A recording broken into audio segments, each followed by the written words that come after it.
love with immortal guy, a supernatural one. Boy makes girl immortal, falls in love, relationship problems ensue. They live happily ever after. If images of Robert Pattinson and his carefully shelved hair are flitting through your mind, guess again. We're not talking about the Twilight series, no, hell no, or any other teen paranormal romance novel, for that matter.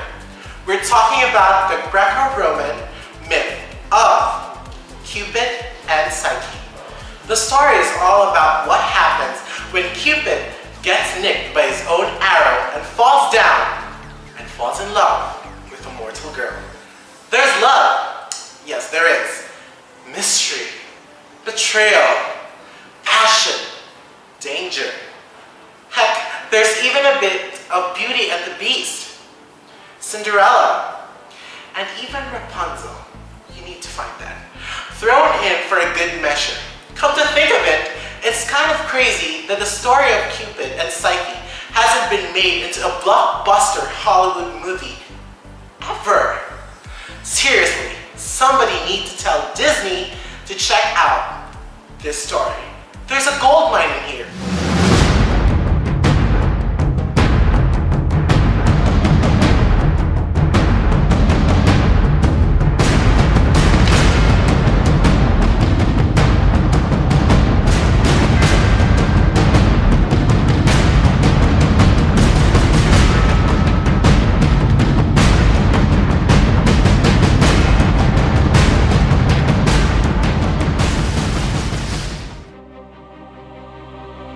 A certain king had 3 daughters.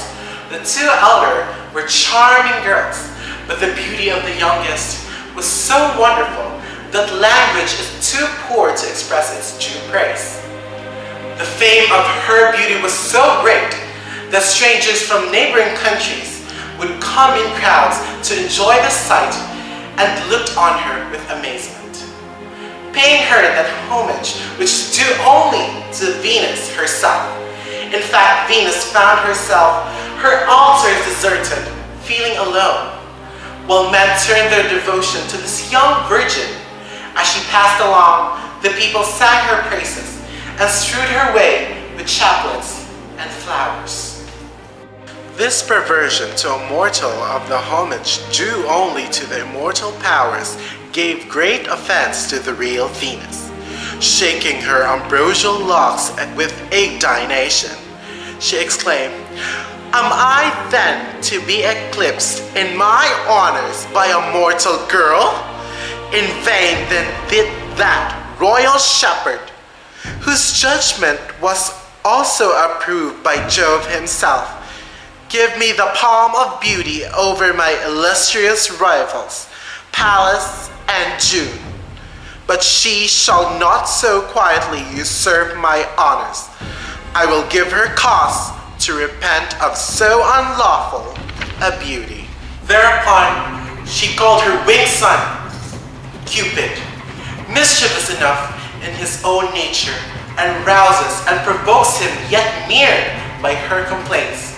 She points out that Psyche to him and says, "My dear son, punish that consummatious beauty. Give thy mother a revenge as sweet as her injuries are great.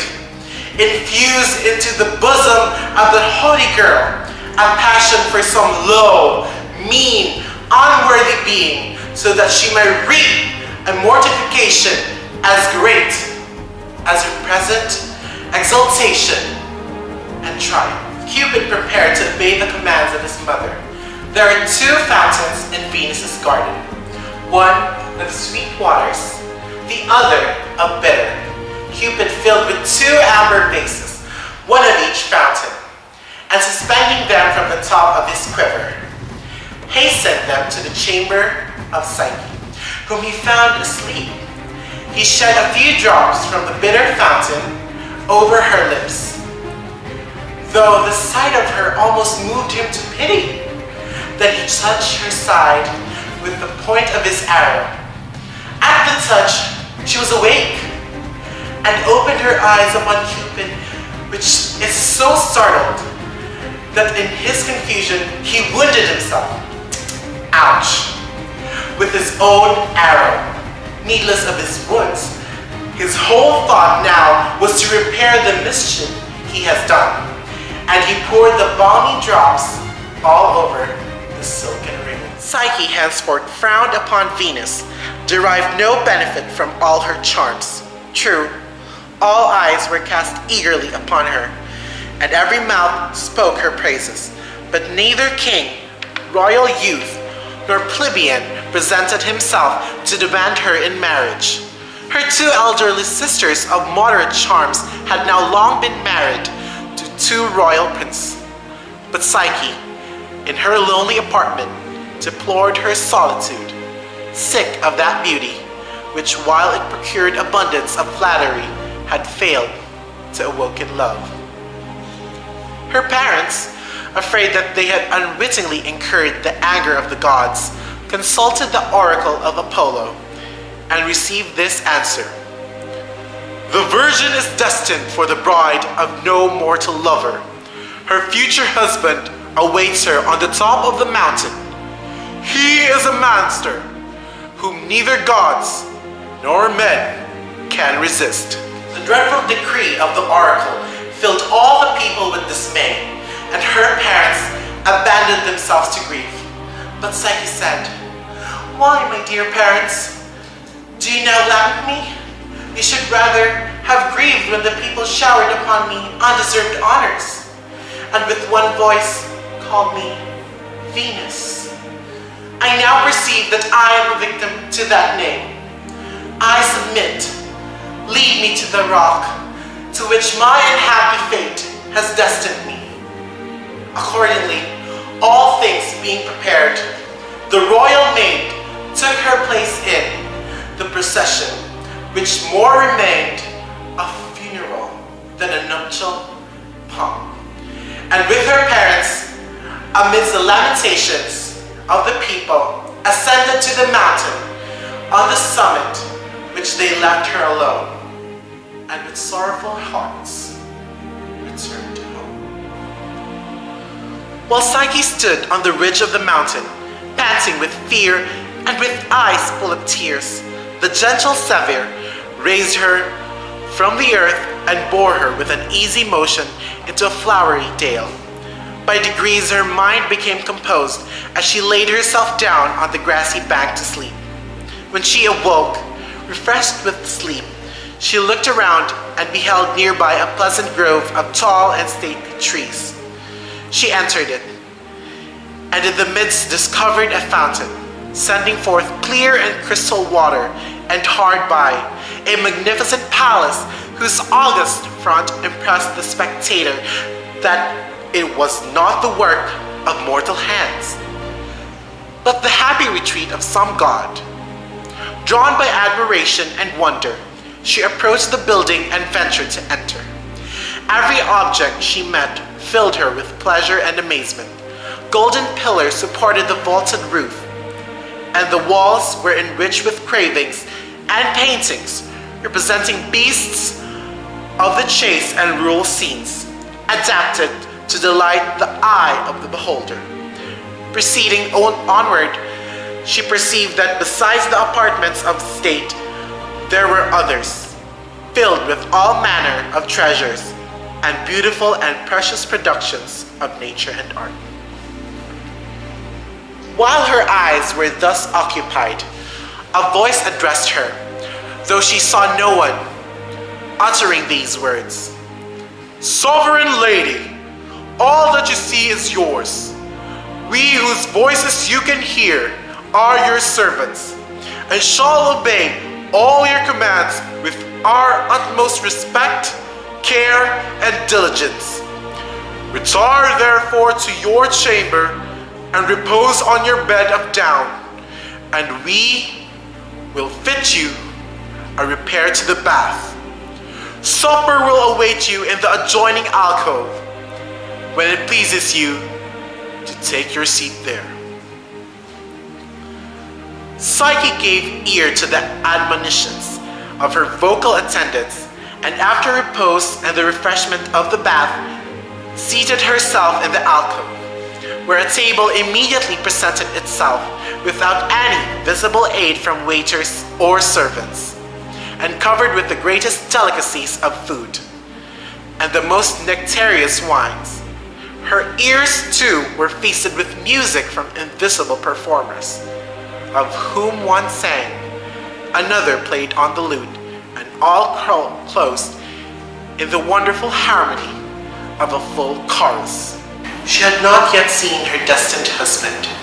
She came only looking for him. He came only in the hours of darkness and fled before the dawn of the morning. But his accents were full of love and inspired a like passion in her.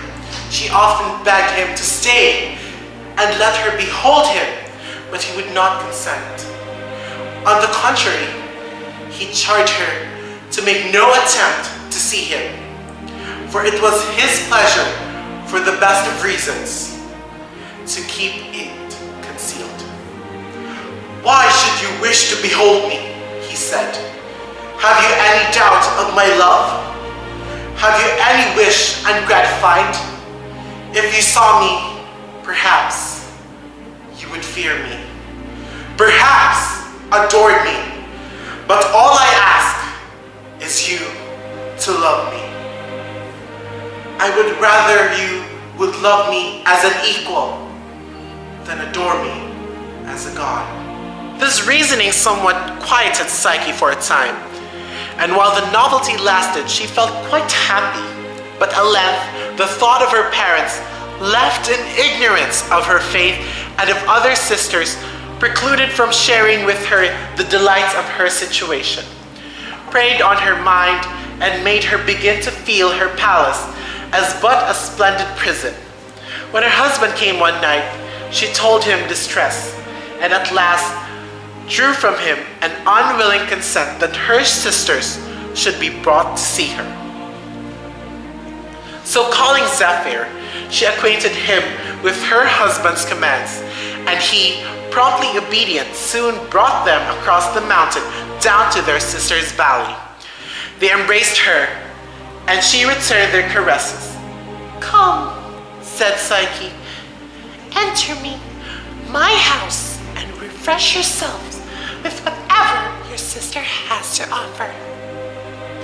Then taking their hands, she led them into their golden palace and committed them to the care of the numerous train of attendant voices to refresh them in their bath and at their table, and to show them all her treasures. The view of these celestial delights caused envy to enter their bosoms, at seeing their young sister possessed of such state and splendor, so much exceeding their own. They asked numberless questions, among others, what sort of a person her husband was. Psyche replied that he was a beautiful youth who generally spent the daytime hunting upon the mountains. The sisters, not satisfied with this reply, soon made her confess that she had never seen him. Then they proceeded to fill her bosom with dark, suspicious, "Call to mind," they said, "the Pythian oracle that declared you destined to marry a direful and tremendous monster. The inhabitants of this valley say that your husband is a terrible, terrible, and monstrous serpent who nourishes you for a while with dainties that he may by devour you. Take our advice. Provide yourself with a lamp and a sharp knife. Put them in concealment that your husband may not discover them. And when he is sound asleep, slip out of bed, bring forth your lamp, and see for yourself whether what they say is true or not. If it is, hesitate not to cut off this monster's head and thereby recover your liberty." Psyche resisted these persuasions as well as she could, but they did not fail to have their effect on her mind. And when her sisters were gone, their words and her own curiosity were too strong for her to resist. So she prepared her lamp and a sharp knife, and hid them out of sight of her husband. When he had fallen into his first sleep, she silently rose and, uncovering her lamp, beheld not a hideous monster, but the most beautiful and charming of the gods, with his golden ringlets wandering over his snowy cheek and crimson cheek, with two dewy wings on his shoulders, whiter than snow, and with shining feathers like the tender blossoms of spring. As she leaned the lamp over to have a nearer view of his face, a drop of burning oil fell on the shoulder of the god. Startled, with which he opened his eyes and fixed them full upon her. Then, without saying one word, he spread his white wings and flew out of the window. Psyche, in vain, endeavoring to follow him, fell from the window to the ground. Cupid, beholding her as she lay in the dust, stopped his flight for an instant and said, "O foolish Psyche, is it thus you repay my love? After having disobeyed my mother's commands and made you my wife, will you think me a monster and cut off my head? But go, return to your sisters, whose advice you seem to think preferable to mine. I inflict no other punishment on you than to leave you forever. Love cannot dwell with suspicion." So saying, he fled away, leaving poor Psyche prostrate on the ground, filling the place with mournful lamentations.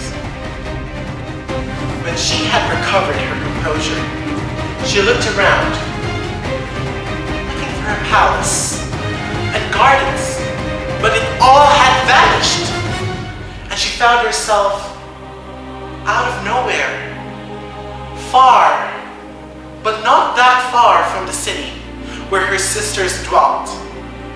She repaired thither and told them the whole story of her misfortunes, at which, pretending to grieve, those spiteful creatures inwardly rejoiced.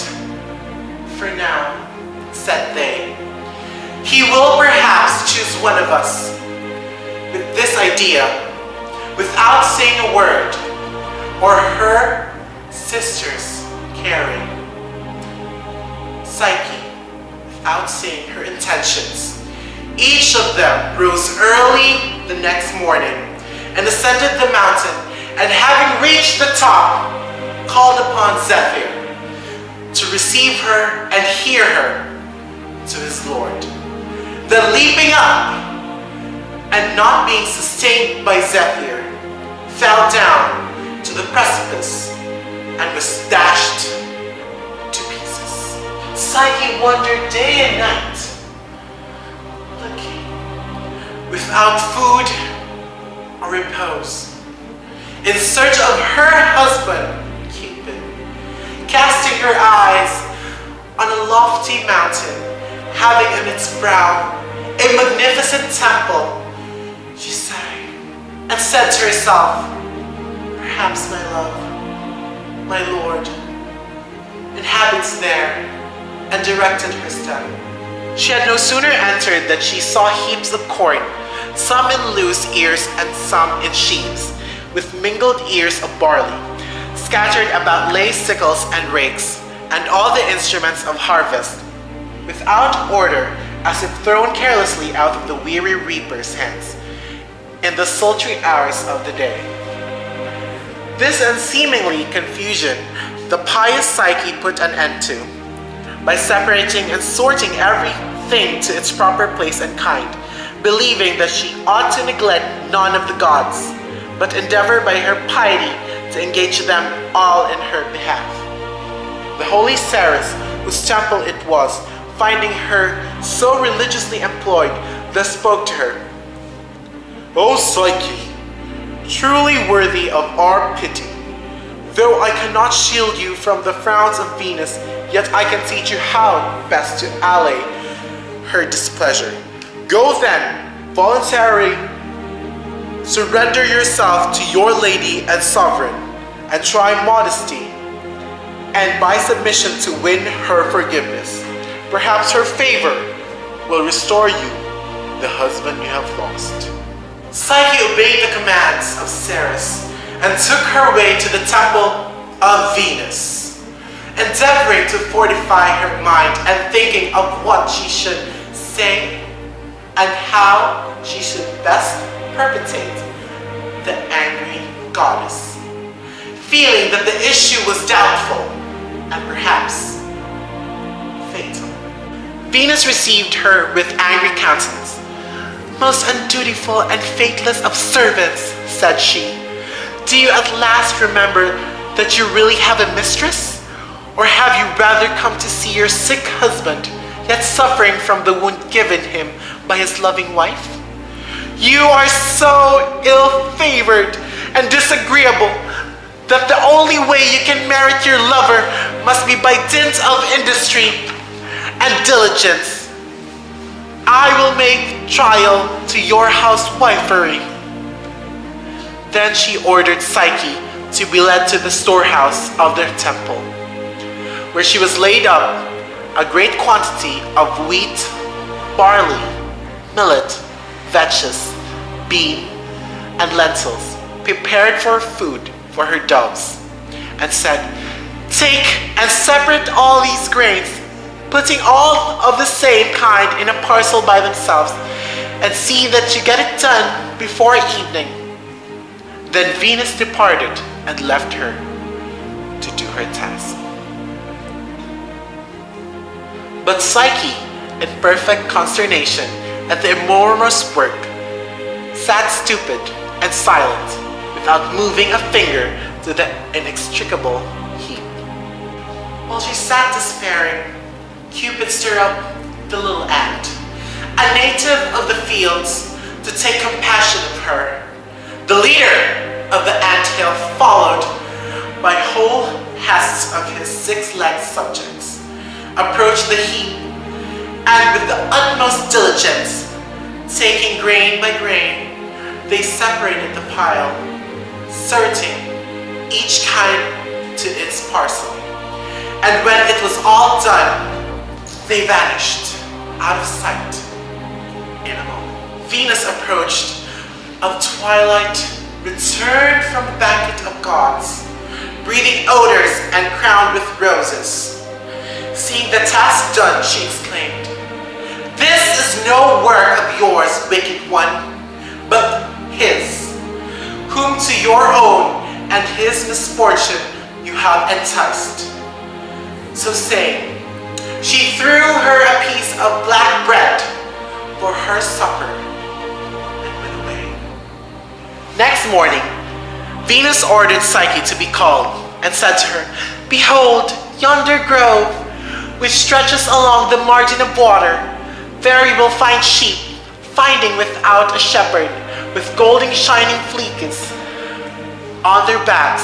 Go fetch me a sample of that precious wool gathered from every one of their fleeces." Psyche immediately went to the riverside, prepared to do her best to execute the command. But the river god inspired the reeds with harmonious murmurs, which seemed to say, "O maiden, severely tried, tempt not the dangerous flood, nor venture among the formidable rams on the other side. For as long as they are under the influence of the rising sun, they burn with a cruel rage to destroy mortals. Mortals, I tell you, with their sharp horns or rude teeth. But when the noontide sun has driven the flock to the shade, and the serene spirit of the flood has lulled them to rest, you may then cross in safely. You will find the woolly gold sticking to the bushes and the trunks of the trees." Thus, the compassionate river god gave Psyche instructions how to accomplish her task, and by observing his directions, she soon returned to Venus with her arms full of golden fleece. But she received not the approbation of her implacable mistress, who said, "I know very well it is by none of your own doings that you have succeeded in this task, and I am not satisfied yet that you have any capacity to make yourself useful. But I have another task for you.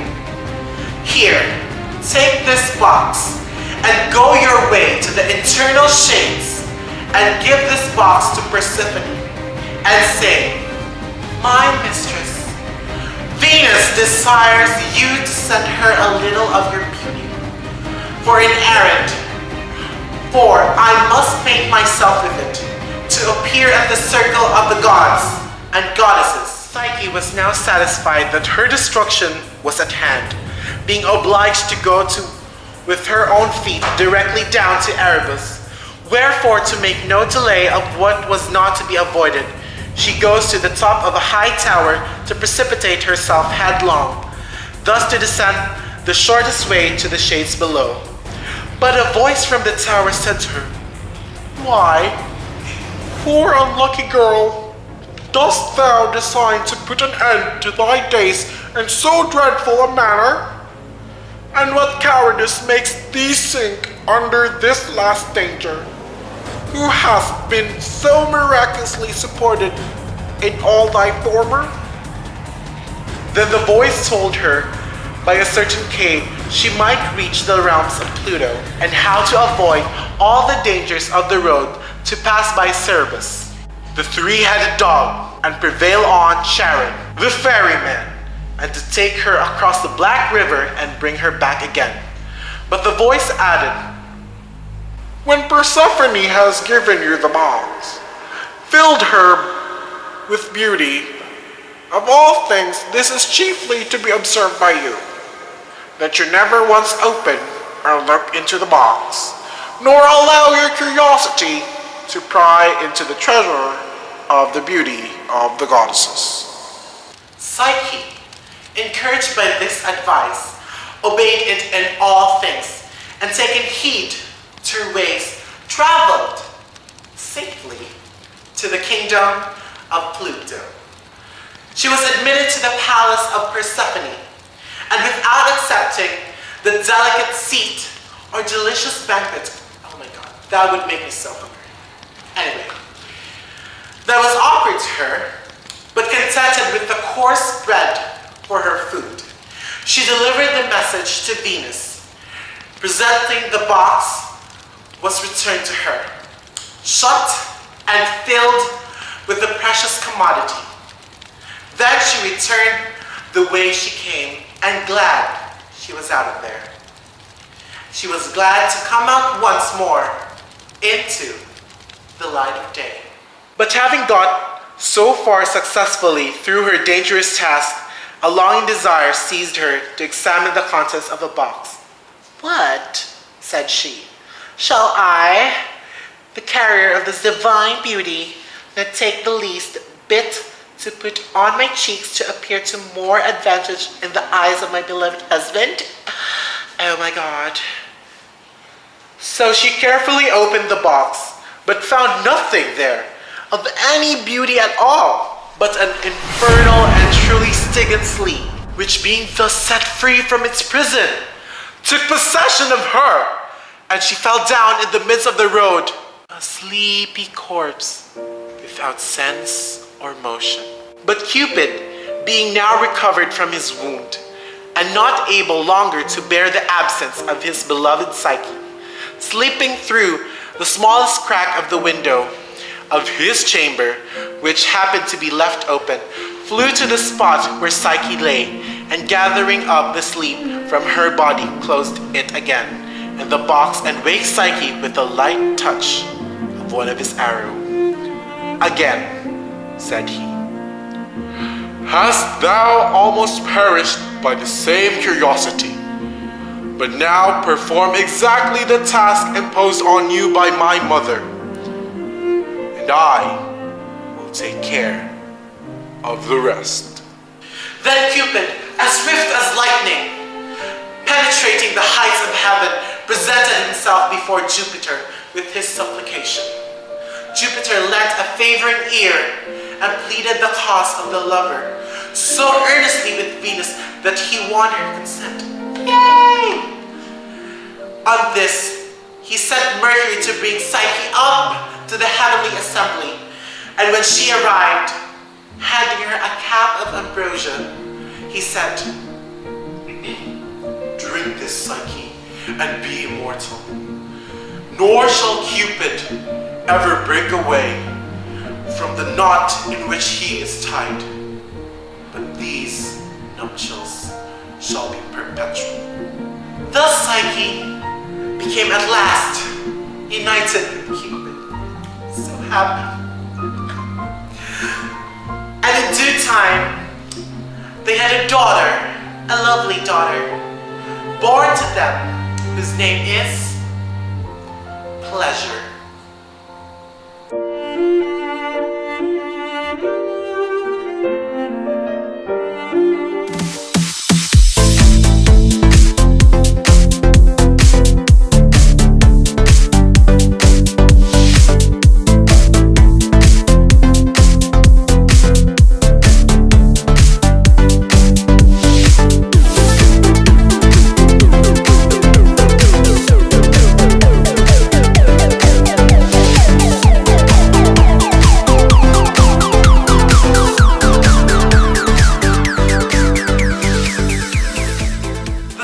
Centers on the power of true love.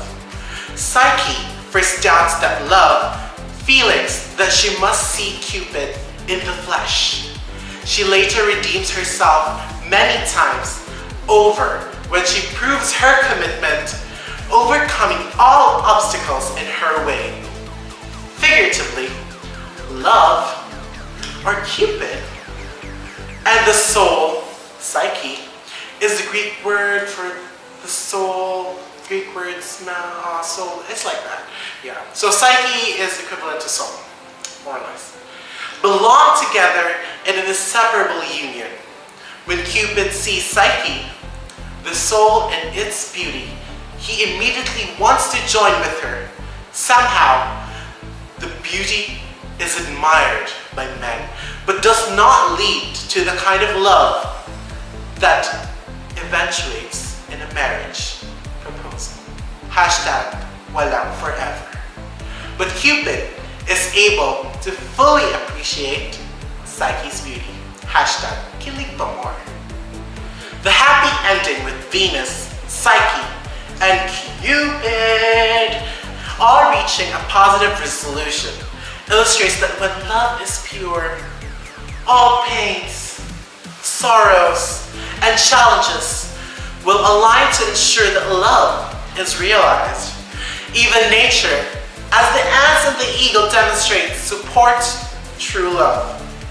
Of all the stories in the Greek mythology, none more clearly demonstrates that true love exists in this story. Moreover, Psyche reveals that true love is to be defended and supported no matter what the cost. This part of the myth is beautifully retold by the modern author C.S. Lewis under the title, Till We Have Faces. Psyche remains an unusual example of a female character who acts like a male hero. Although other female characters, such as Artemis, perform traditionally male activities, none so boldly acts as hero might. Overcoming seemingly impossible obstacles, fighting to win true love, achieving a status that is more than human. Importantly, Psyche is a rare being who begins as a mortal and ends as an immortal, or a divinity. Her unique position raises questions about spirituality. Is the soul properly a thing of the earth or a thing of the heavens? How does Psyche's being change when she becomes immortal? Was there something about Psyche that was more than human from the very beginning? And why did she win the attention of Cupid in the first place? The story continues to explore the distinction between humans and gods. as Venus is bitterly jealous of a mortal who draws other mortals away from her, a goddess. On Earth, the soul figured as Psyche is amazingly beautiful, but faces great trials. Order is restored when the soul searches, ends, and reaches heaven. The prospect of one's own soul following this path can be very attractive. It seems that the decision is up to Zeus. Must a soul earn its place in the realm of divinity? Must there be an advocate, another god, who must bring the case to Zeus? Although such questions are left open, it seems clear that Psyche's determination, courage, and belief in true love help her achieve divine status. The myth also shows some of the interlocking storylines of the myths. Psyche visits Persephone in the underworld. It must be winter, maybe. Persephone's box reminds us of Pandora's, especially because she is so curious to open it. We will see the river Styx again. 2, and not to mention Zeus and Venus. The interconnected nature of the tales does raise questions about chronology. Besides the creation of Earth, it isn't clear what the chronology might be, and which story happens before another. But as the characters and places overlap, the myths show themselves to be not only intertextual with each other, but also unified in their depiction of one world in which all these characters and stories exist.